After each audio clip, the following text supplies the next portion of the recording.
Why bad things happen to good people? This question brings up 2 points. That is, why do bad things happen? And do bad things happen to devotees?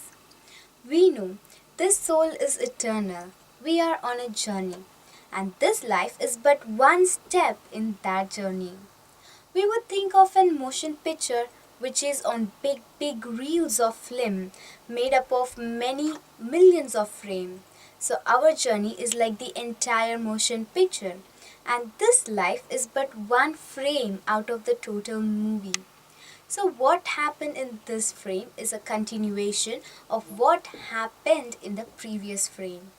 And what we do in this frame will affect what happens in the next frame. So bad things do not happen to good people.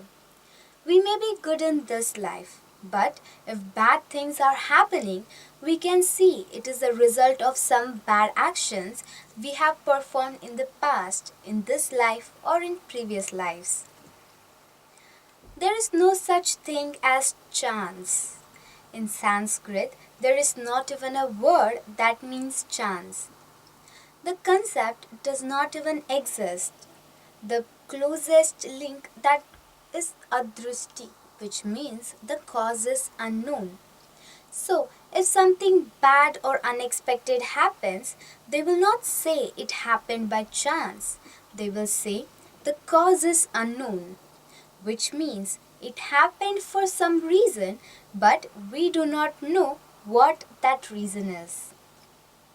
As far as a devotee is concerned, Krishna is looking after him. That is for sure.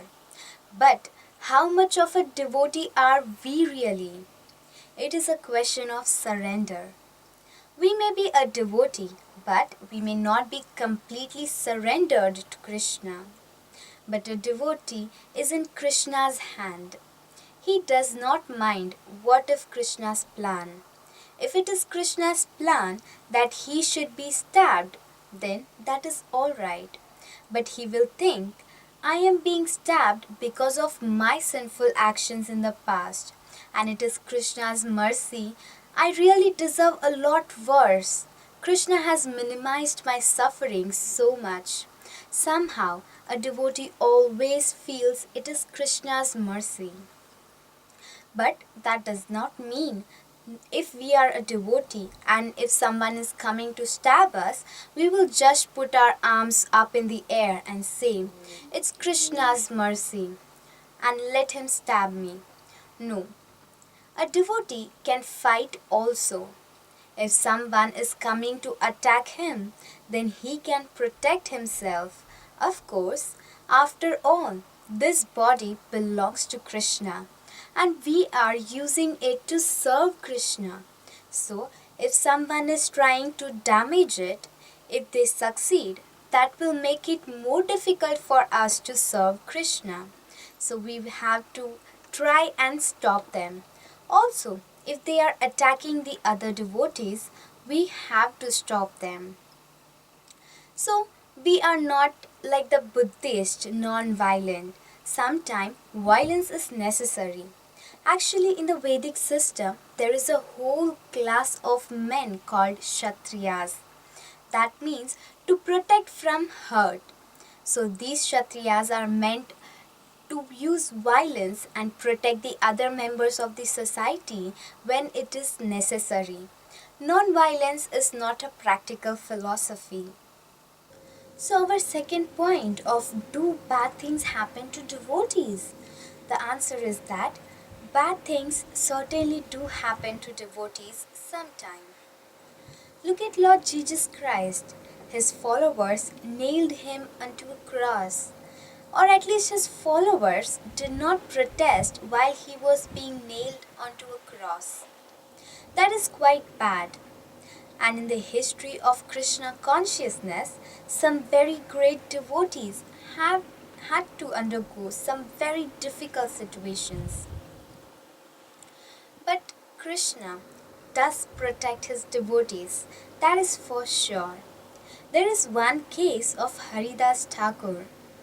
He was a great devotee and follower of Chaitanya Mahaprabhu, who is Krishna himself.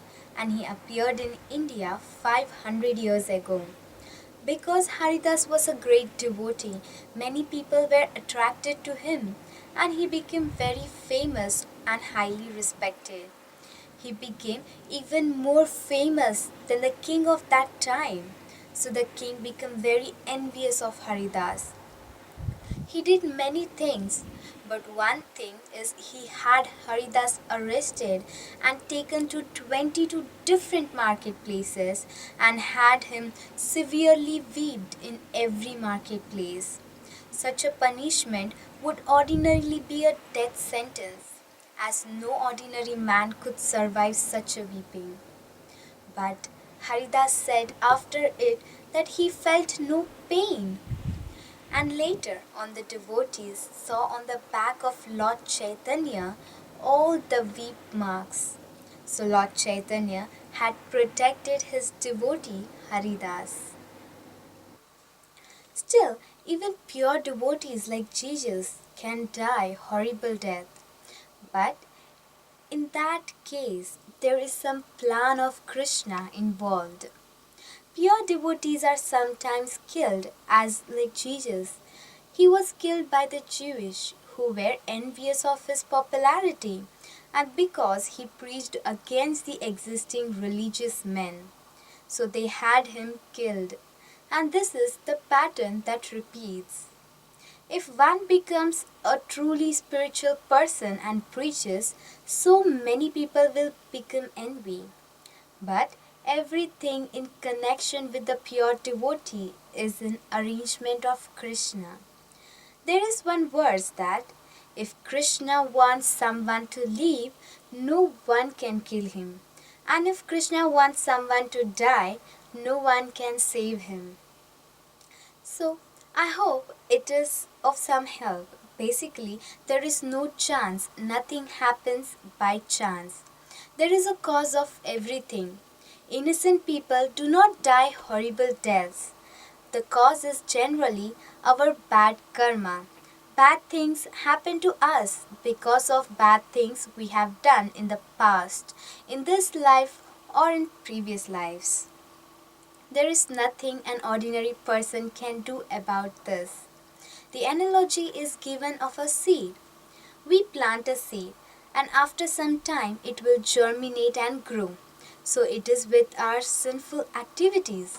It is like planting a seed in our heart. In due course of time, that seed will germinate and grow, and we will have to then suffer the reaction to that sinful activity. Like seeds, these sinful reactions take different amount of time to germinate. Some, like a big tree, may take many years, and others, like wheat, will germinate quite quickly. And at the time of death, if we still have the seeds within our heart waiting to germinate, we have to take another birth in the material world so that they can germinate and we will enjoy or suffer the results. And when we take another birth, we are again going to do some sinful or pious activities which will sow more seeds in our heart, and we will have to come back to the material world again and again and again, practically forever. The way out of course is chanting Hare Krishna.